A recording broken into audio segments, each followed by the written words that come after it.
New Mexico Territory, 1878. The church bells rang across the dusty town of Silver Creek. Inside the small chapel, guests smiled as they waited for the ceremony to begin. Outside, however, a young woman was running for her life. Her name was Clara Whitmore. Only an hour earlier, she had been preparing to marry Harold Blackstone, the richest ranch owner in the territory. Everyone in town believed she was. Lucky. Everyone except Clara, because Harold was not the man people thought he was. Behind his charming smile lived cruelty. Behind his wealth lived control. And behind the closed doors of his mansion lived fear. For months, Clara had tried to escape the marriage. Her father owed Harold a large debt. The ranch owner had offered a simple bargain: marry Clara, and the debt disappears. Refuse, and her family loses everything. Clara had felt trapped. Until that morning. As the wedding guests arrived, an elderly servant slipped her a note. Only 3 words were written on it: "Run while you can." So she did. Now she raced through the desert on a stolen horse, her white wedding dress covered in dust. Behind her came riders, Harold's men. 6 of them. They were gaining ground. Clara glanced back and felt panic rising. The desert stretched endlessly ahead. No towns. No farms. No help. Only rocks and heat. Then suddenly, her horse stumbled. A hidden hole. The animal crashed forward. Clara was thrown violently onto the ground. Pain exploded through her shoulder. The horse fled into the desert. She tried to stand, but nearly collapsed. The riders were getting closer. She could already hear their voices. "There she is. Move. Mr. Blackstone wants her alive." Clara looked around desperately. There was nowhere to hide. Nowhere to run. For the first time, she truly believed she might die. Then something unexpected happened. An arrow struck the ground between the riders. The men immediately pulled their horses to a stop. Another arrow flew. This one pierced the rider's hat. The horsemen froze. They knew what it meant. Apache. From the rocky cliffs above, several mounted warriors appeared. Silent. Watching. Dangerous. The riders exchanged nervous looks. One of them cursed. "We need to leave." But Blackstone, now. Within moments, the pursuers turned their horses and fled. Clara could hardly believe it. The warriors remained on the ridge. Observing. Then one rider slowly descended toward her. He was taller than the others. Broad, shouldered. Confident. His face showed neither hostility nor kindness. Only calm strength. The warrior stopped a few feet away. For several moments neither spoke. Finally, he mounted. Clara took a frightened step backward. The man raised an open hand, a gesture of peace. "My name is Takakota." His English was clear. "You are hurt." Clara stared at him. "You saved me." Takakota glanced toward the disappearing riders. "They were hunting you." She lowered her eyes. "Yes. Why?" Clara hesitated. How could she explain? How could she tell a stranger that she had fled her own wedding? Finally she whispered, "I did not want to marry the man who owns." Takota's expression changed. Slightly. Only slightly. But Clara noticed. Understood. The Apache warrior looked toward the horizon. The sun was beginning to set. Night would come soon. You cannot survive alone out here. Clara swallowed. What happens now? Takakota looked directly into her eyes. That depends. On what? His answer surprised her. On whether the people chasing you are willing to start a war. Far away, beyond the desert hills. Harold Blackstone was already gathering more men. And he had no intention of letting Clara escape. Takakota led Clara through a narrow canyon as darkness settled over the desert. The pain in her shoulder grew worse with every step. Twice she nearly fell. Twice the Apache warrior caught her before she hit the ground. Neither spoke much. Takakota seemed to prefer silence, and Clara was too exhausted to ask questions. Hours later, lights appeared ahead, small fires, dozens of lodges. An Apache village. Clara slowed. What if they don't want me here? Takakota glanced at her. They trust my judgment. That answer somehow reassured her. As they entered the camp, curious eyes followed them. Women stopped there. Work. Children stared. Several warriors approached immediately. One older man spoke to Takakota in Apache. The two exchanged a brief conversation. Then, the elder looked at Clara.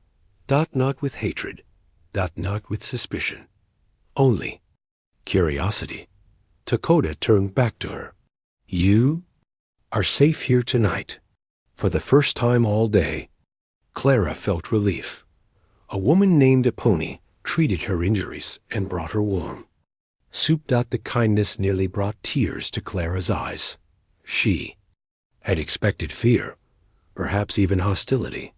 Instead, she found compassion. Later that night, she sat beside a fire with Takakota. The stars above seemed endless. You never told me why those men were chasing you, he said. Clara stared into the flames. Because I ran away. I know that part. A small smile appeared. Despite her exhaustion. Then it vanished. My father borrowed money. Takakota listened quietly. He couldn't repay it. The man wanted something in return. Takakota already knew the answer. You, Clara, nodded. He called it marriage. The Apache warrior's jaw tightened. But it wasn't your choice. No. For a long moment neither spoke. Finally, Takakota said something unexpected. In my people, a woman chooses. Clara looked up. What happens if she refuses?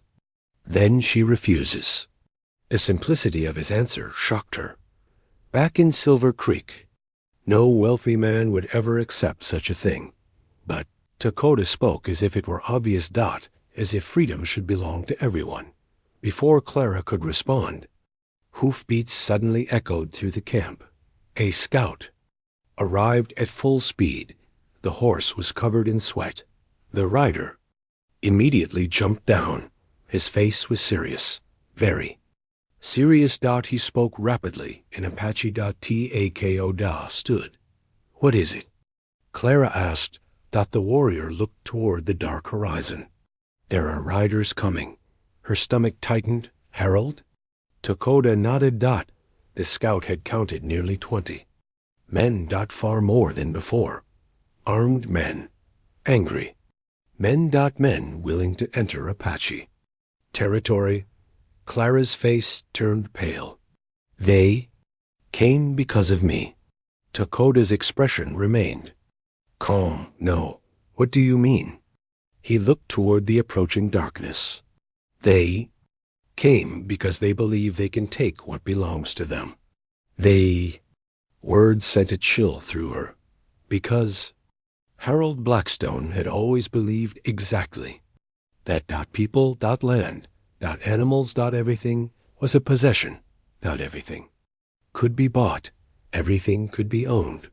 Takakota slowly reached for his rifle. The warriors around the camp were already preparing. Clara's heart sank.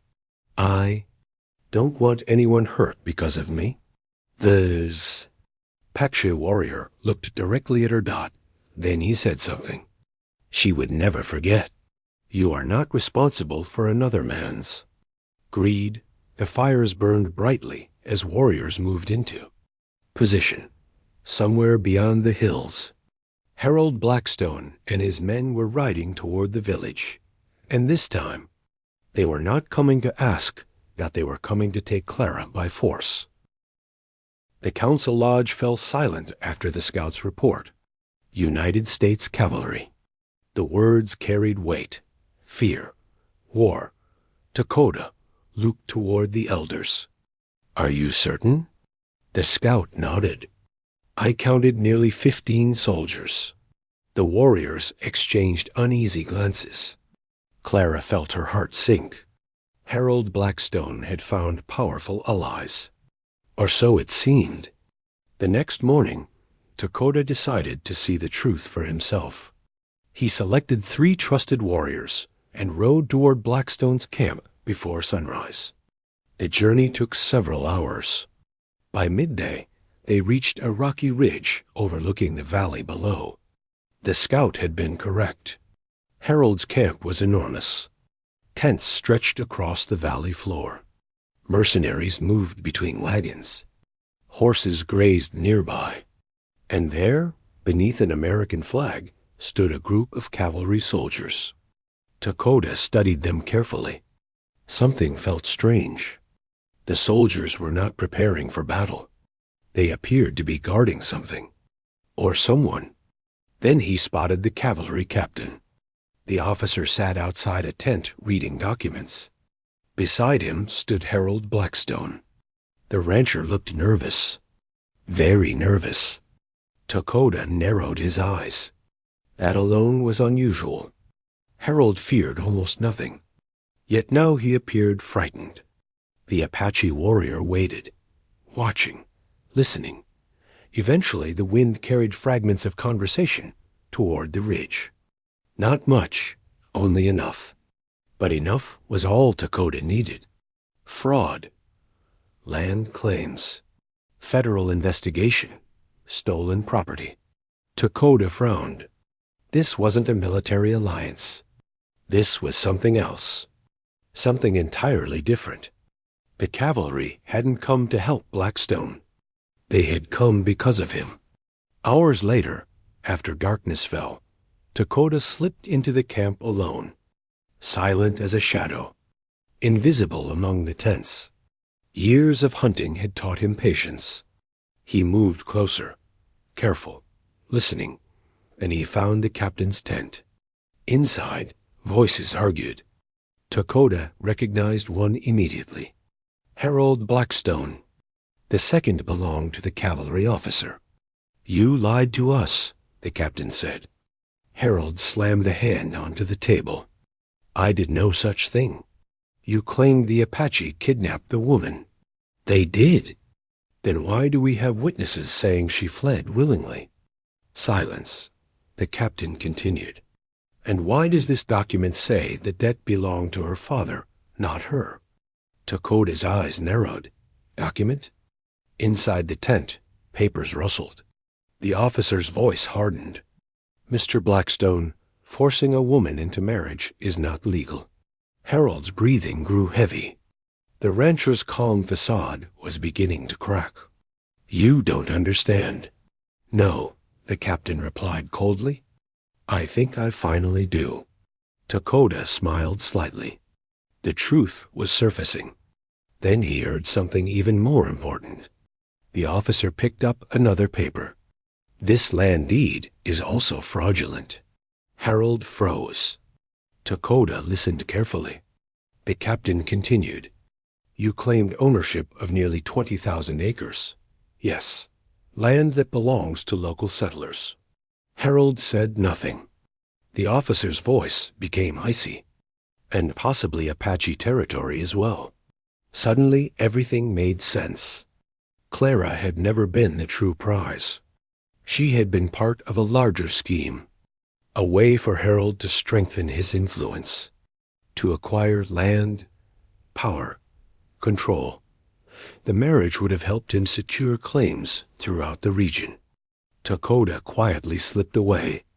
By dawn, he was back in the village. Everyone gathered as he explained what he had learned. Clara could hardly believe it.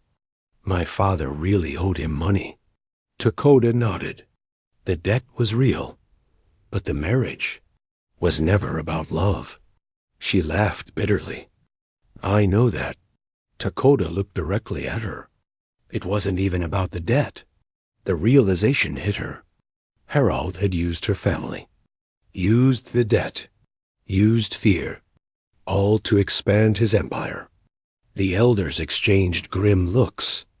Then a rider suddenly appeared at the edge of the village, alone, waving a white cloth. The village immediately became alert. The rider approached slowly.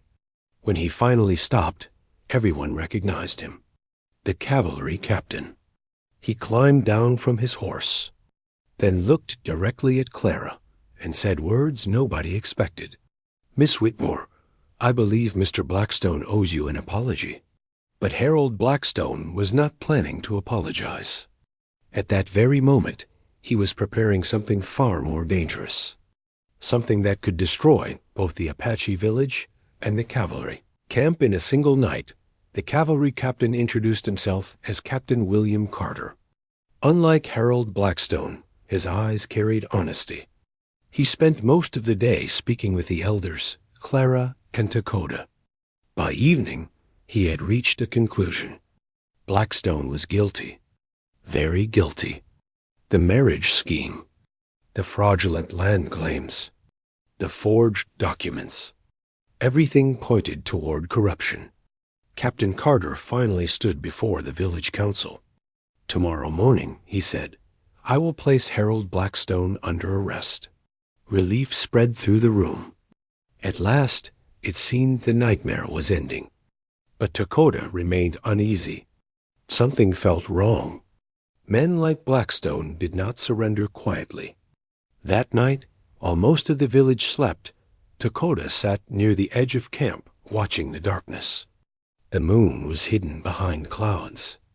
The desert was unusually quiet. Too quiet. Then he saw it. A flash of light far away. Then another.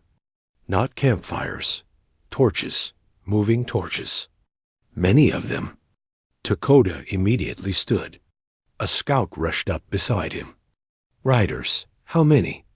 The scout swallowed. More than 30. Takota's expression hardened. Blackstone. The rancher had made his move. Moments later, the alarm spread across the village.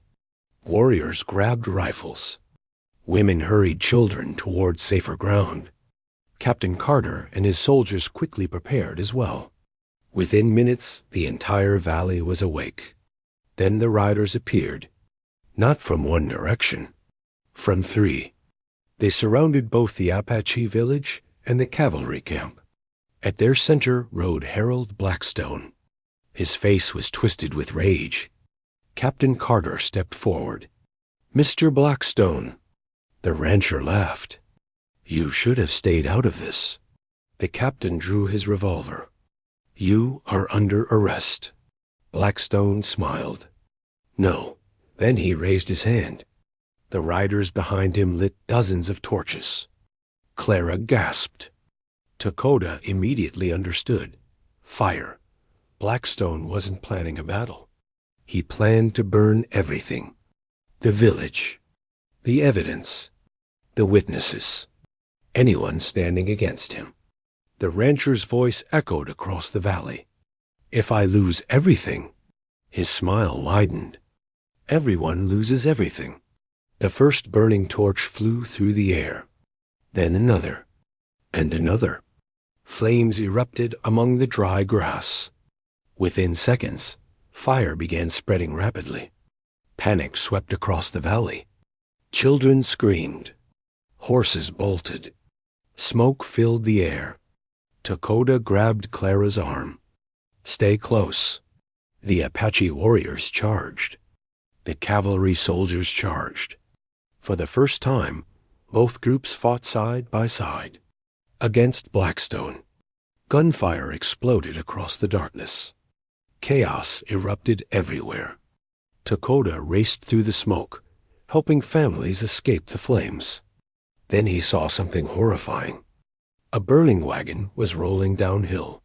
straight toward a group of children. There wasn't enough time. People shouted warnings. The children froze, terrified. Takakota ran. Without hesitation, without fear, the flaming wagon thundered toward him. At the last possible moment, he threw himself against it. The impact nearly broke his shoulder. The wagon shifted, slowed, changed direction. Just enough. It crashed harmlessly into a rocky embankment. The children survived, but Takakota fell hard to the ground. The world spun. Smoke surrounded him. Then he heard Clara's voice. "Takakota." She ran through the chaos toward him. At that same moment, a rifle appeared through the smoke. Harold Blackstone. The rancher had found them. His weapon was aimed directly at Takakota, and there was nothing Takakota could do. Harold smiled. At last. His enemy was helpless. Slowly, he pulled the trigger. But someone else moved first. Someone nobody expected. And the single gunshot that echoed across the burning valley changed everything. At sunrise, dust clouds appeared on the southern horizon. The riders had arrived. 20 armed men stopped outside the Apache village. At their center sat Harold Blackstone. His black coat was spotless despite the long ride. His expensive revolver hung at his side. His eyes immediately found Clara, standing beside Takakota, safe and beyond his control. Harold's jaw tightened. For years, people had obeyed him. No one had ever dared deny him, especially not Clara. He rode forward. Clara. The young woman froze. The sound of his voice made old fears return instantly. Harold forced a smile. "Come home." The Apache warriors remained silent, watching, waiting.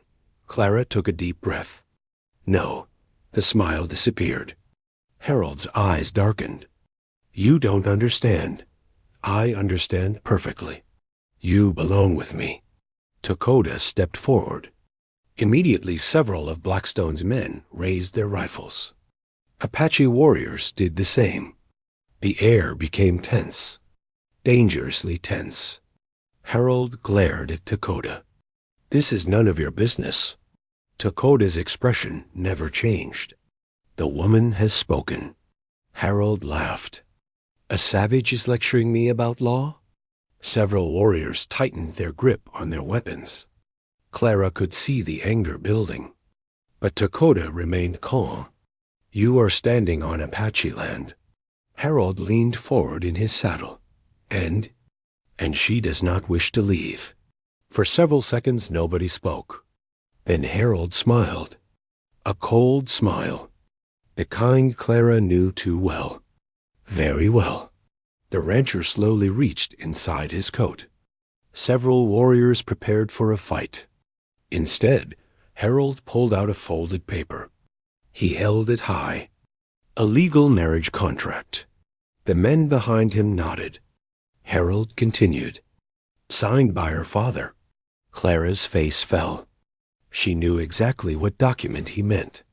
Her father had signed it months ago, desperate, afraid, broken by debt. Harold pointed toward her. "She is mine." The words echoed across the valley. Clara felt sick. Then an elderly Apache elder stepped forward.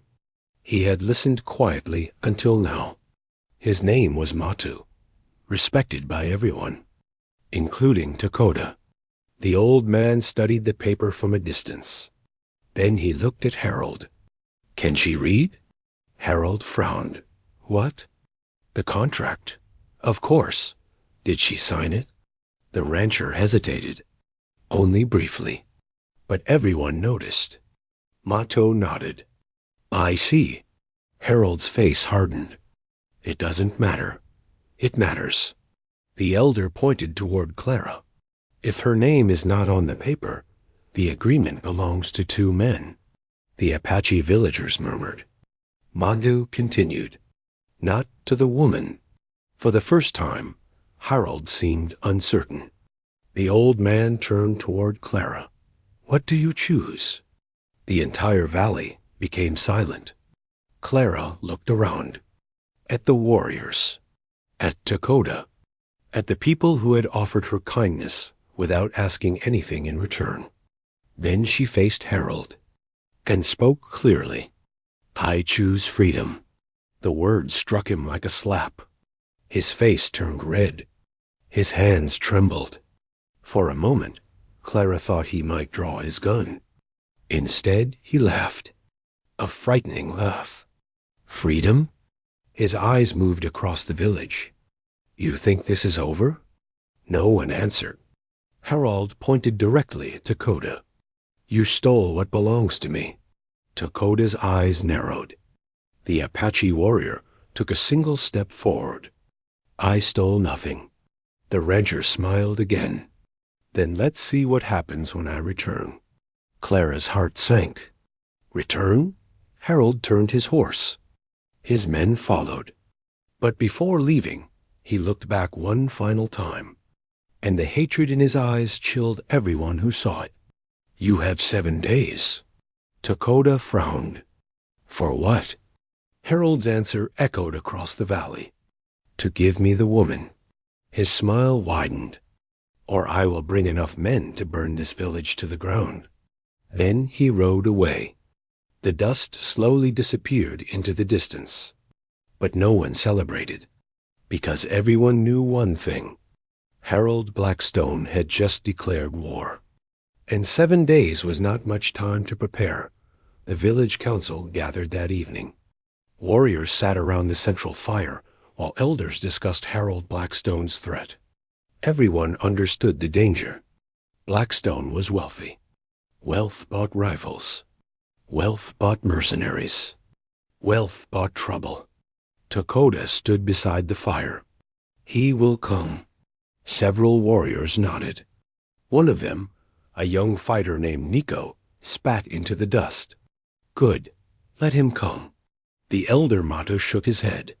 War should never be welcomed. But sometimes it arrives anyway, Takakota replied. Across the circle, Clara listened silently. Every word felt like a knife. This was happening because of her. Finally, she stood. No. Everyone turned toward her. I won't let people die because of me. Takakota frowned. What are you saying? Her voice trembled. I'll leave. The entire circle erupted in protest. But Clara continued. If Harold wants me, I'll go. Takakota stepped forward immediately. No. You heard his threat. I did. He'll destroy this village. Takota's eyes locked onto hers. No. The certainty in his voice surprised her. What if you're wrong? The Apache warrior remained silent for several seconds. Then he answered, because a man who threatens innocent people never stops after getting what he wants. The village fell quiet. Everyone knew he was right.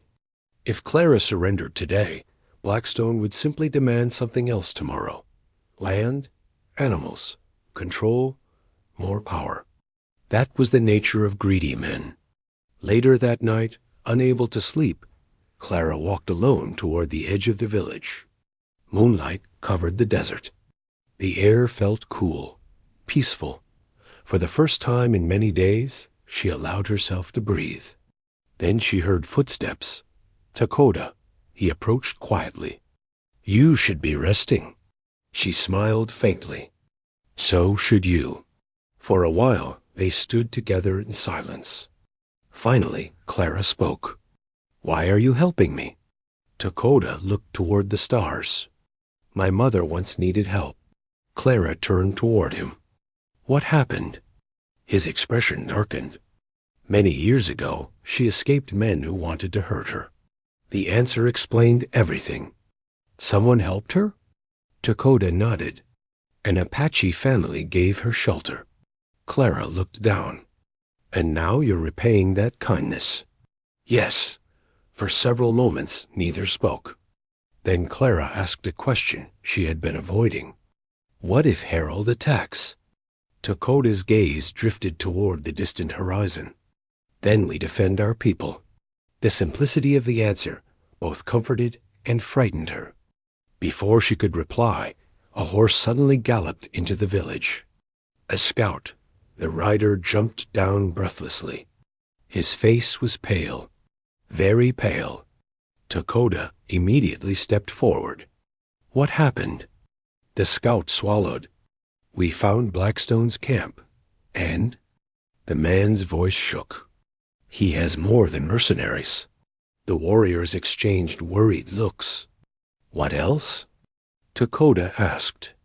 The scout looked directly at him. United States cavalry. Silence. Absolute silence. Clara felt her stomach drop. Even Takota's expression hardened. Because if Harold had convinced army officers to support him, this was no longer a conflict with one rancher. It could become a battle against the government itself.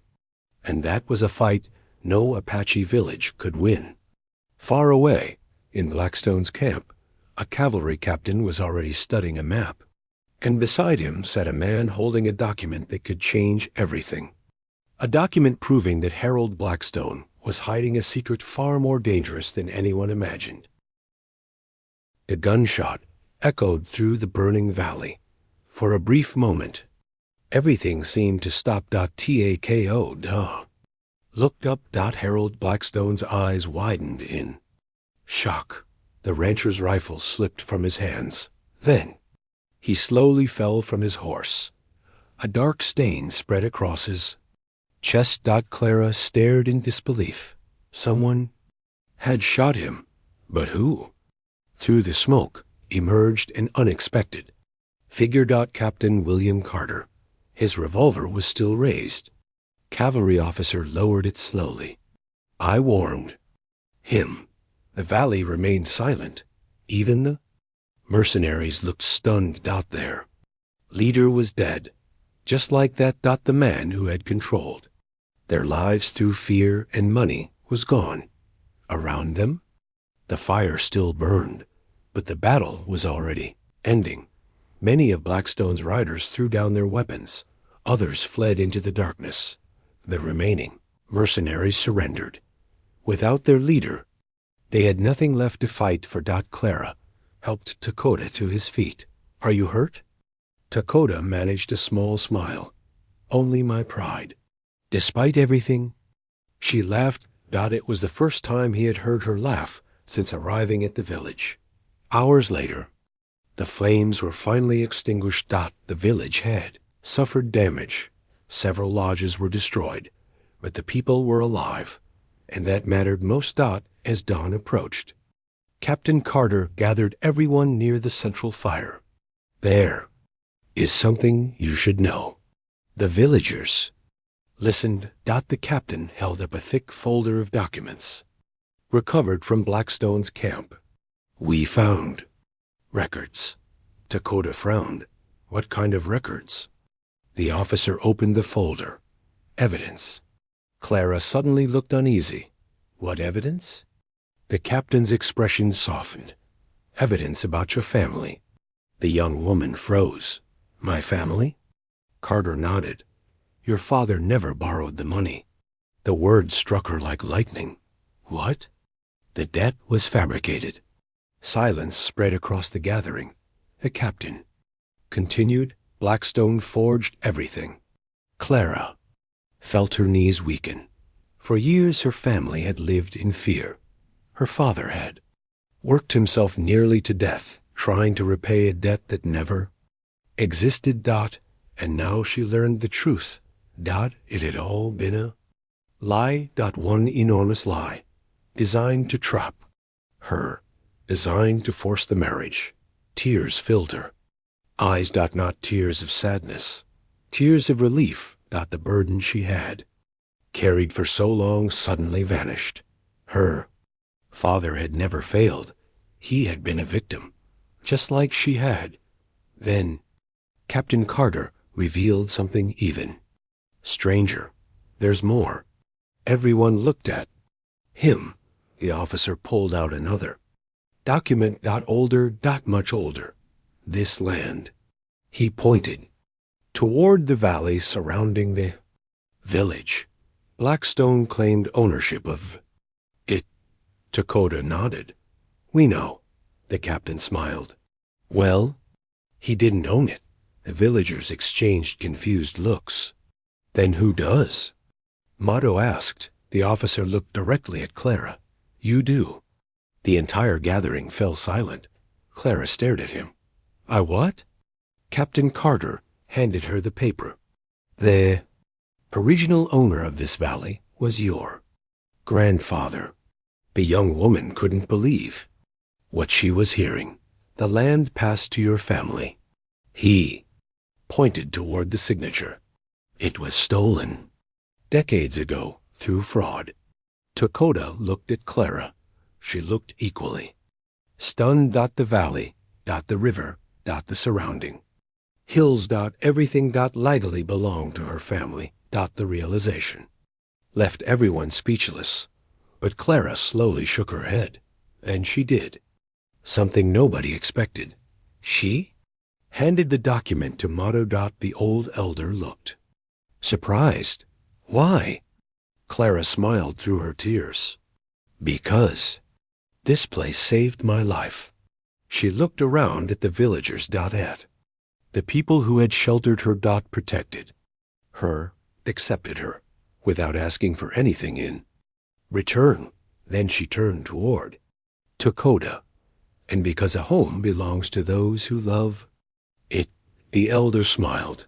And for the first time since arriving in the valley, Clara felt she had truly found where she belonged. But neither she nor Takakota yet realized that something even more important had begun growing between them. The weeks following the fire brought peace back to the valley. The damaged lodges were rebuilt. Fields were replanted. Children laughed once more along the riverbanks. For the first time in years, Clara felt safe, truly safe. Every morning she helped the women gather water and prepare meals. Every evening she sat beside the campfires, listening to stories. Slowly, the fear she had carried from Silver Creek began to fade. And with each passing day, she found herself spending more time with Takakota. Sometimes they rode together through the hills. Sometimes they spoke for hours. Sometimes they said nothing at all. Yet the silence between them felt comfortable, natural. One afternoon, they climbed a ridge overlooking the valley. The sun painted the landscape gold. Clara smiled.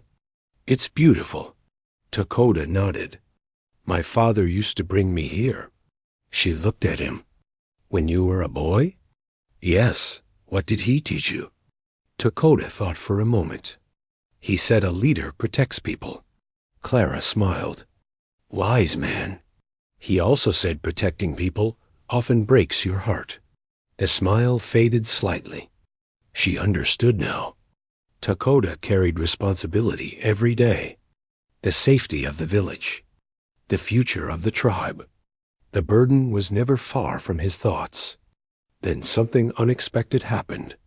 Takakota looked directly at her. You have changed. Clara laughed softly. I hope that's a good thing.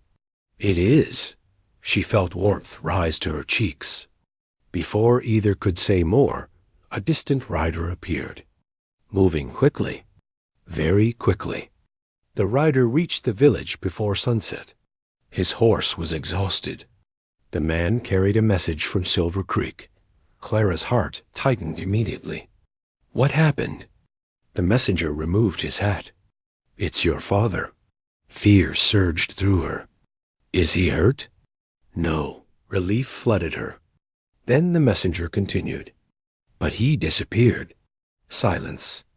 What? The man swallowed. 3 days ago. The smile vanished from Clara's face. Disappeared how? He left home after receiving a letter. What letter? We don't know. The messenger hesitated. Nobody has seen him since.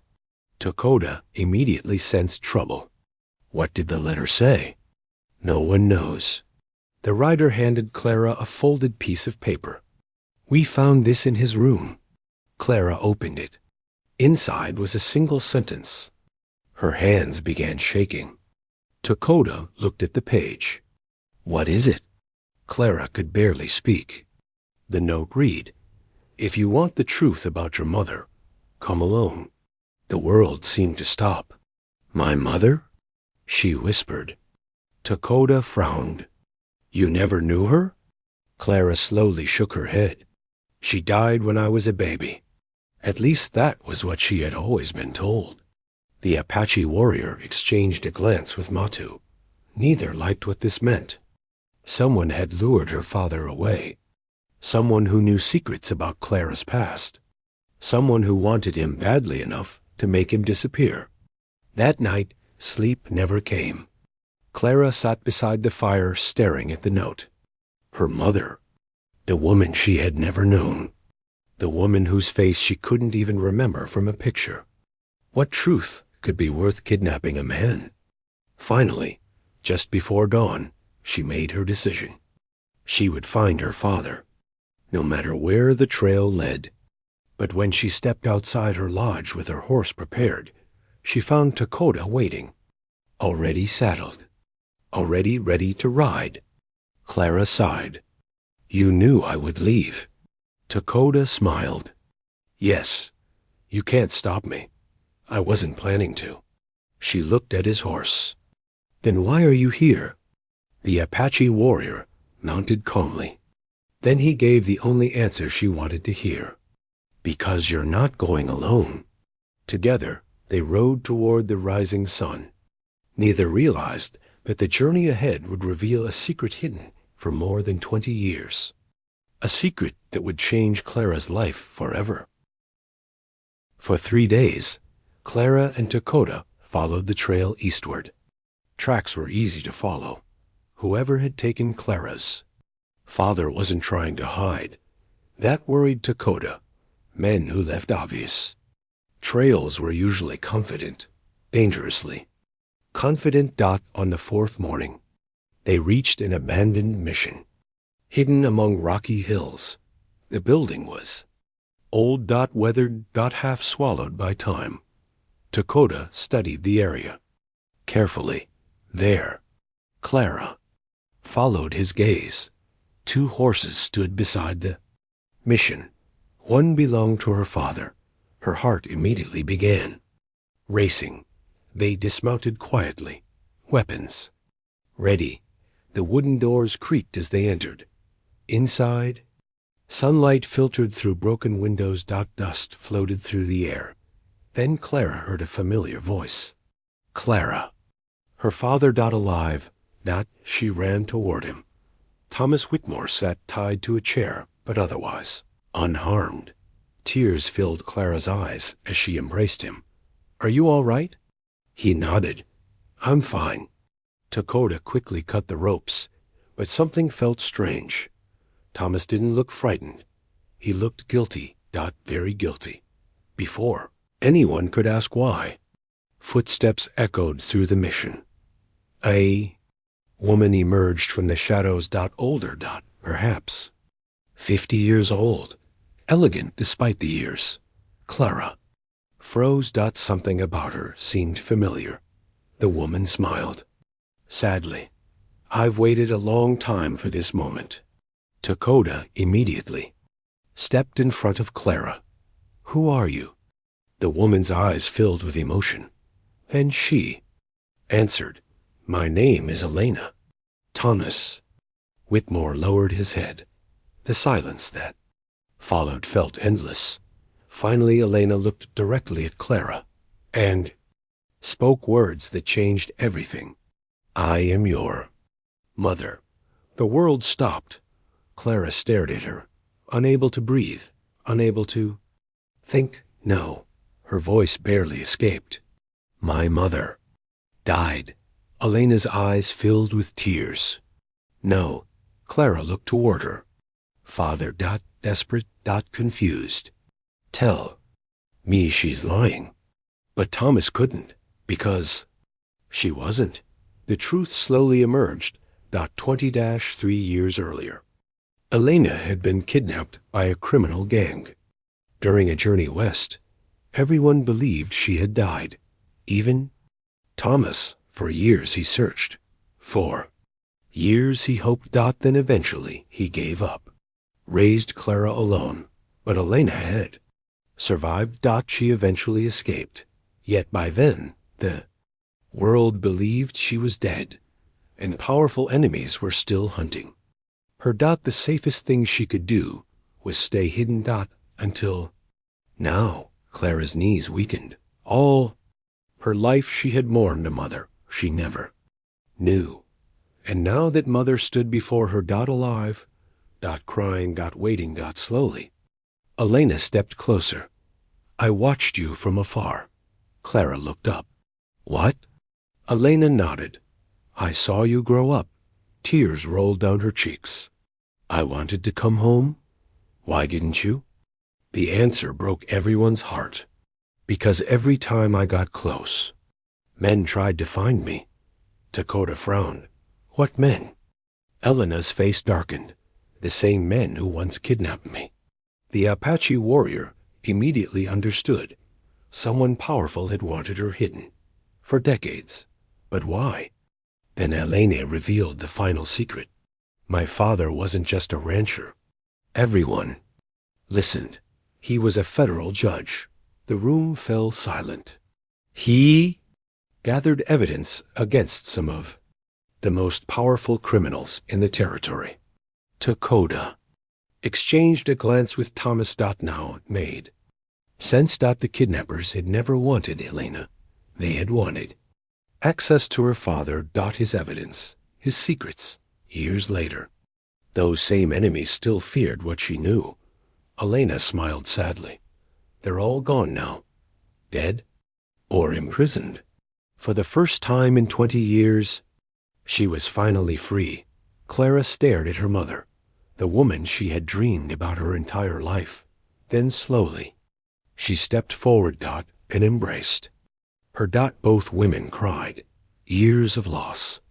Years of loneliness. Years of unanswered questions. Finally ending in a single moment. Takakota quietly looked away, giving them privacy. But deep inside, he smiled, because some journeys ended with treasure, others ended with truth, and sometimes truth was worth far more. Yet as the family reunited, Thomas suddenly remembered something he had never told Clara. Something about Takakota, a secret that might change the future, just as dramatically as the past had changed today. And he intended to reveal it very soon. That evening, the reunited family sat around a campfire outside the mission. For the first time in decades, Thomas, Elena, and Clara were together. The stars shone brightly above them. Peace had finally arrived. Or so Clara thought. As the fire crackled, Thomas suddenly looked toward Takakota. There was a strange expression on his face, a thoughtful one. Finally he spoke. There's something I've never told you. Clara smiled. Another secret? Her father laughed softly. Perhaps the last one. Takakota looked up. Thomas pointed toward him. It's about Takakota. The Apache warrior frowned. What about me? Thomas stared into the fire. Then he began a story. 20 years ago, before Clara could even walk, we were traveling through the mountains. Elena's eyes widened. I remember. Thomas nodded. A storm trapped us for 3 days. Clara listened carefully. We almost died. Takakota remained silent. Then Thomas continued. One night, a group of bandits found our camp. The smile vanished from Clara's face. What happened?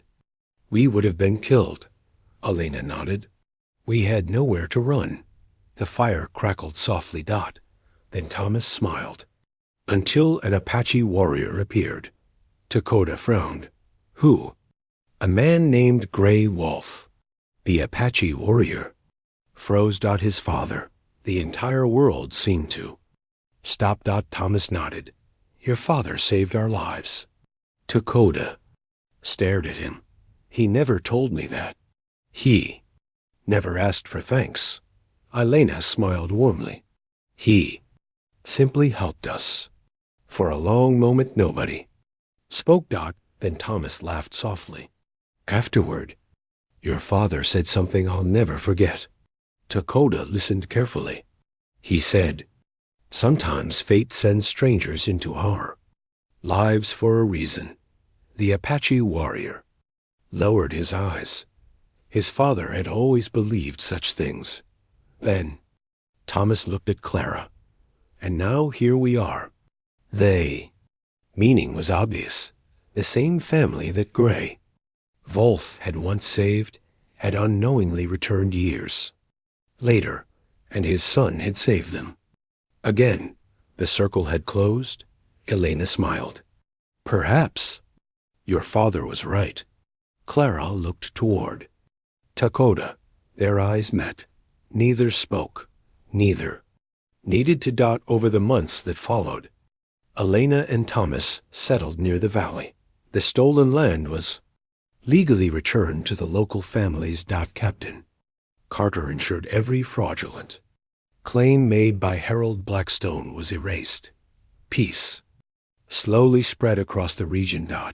And as peace grew, so did something else. The bond between Clara and Takakota. One evening, nearly a year after Clara first arrived at the Apache village, Takakota led her to the ridge overlooking the valley. Same ridge where they had once spoken as friends. The sunset painted the sky gold and crimson. Beautiful. Timeless. Clara smiled. You brought me here before. Takakota nodded. I remember. They stood together in silence. Then Takakota reached into his pocket. Clara looked surprised. What is that? The Apache warrior revealed a small silver pendant. Simple. Beautiful. Handcrafted. His voice was calm. Steady. The voice of a man who feared nothing. Except perhaps this moment, when you arrived. You were running. Clara smiled. Yes. You were looking for freedom. Her eyes softened. And I found it. Takakota nodded. Then he took her hand. And I found something too. For a moment, neither moved. And Clara's eyes filled with tears. Happy tears. The kind she had once believed she would never experience. You don't have to ask, she whispered. Takakota laughed softly. No? She shook her head. No. The answer was enough. Below them, the valley stretched peacefully toward the horizon. A place that had once been a refuge. A place that had become a home. Years later, people would tell stories about the brave Apache warrior and the woman who arrived in a wedding dress covered in desert dust. Some would call it destiny. Others would call it luck. Takakota simply called it a blessing. Because on the day Clara ran from the life others had chosen for her, she unknowingly rode toward the life she was meant to live. And together, they built a future stronger than fear, greed, or hatred. A future founded on freedom, on courage, and on love.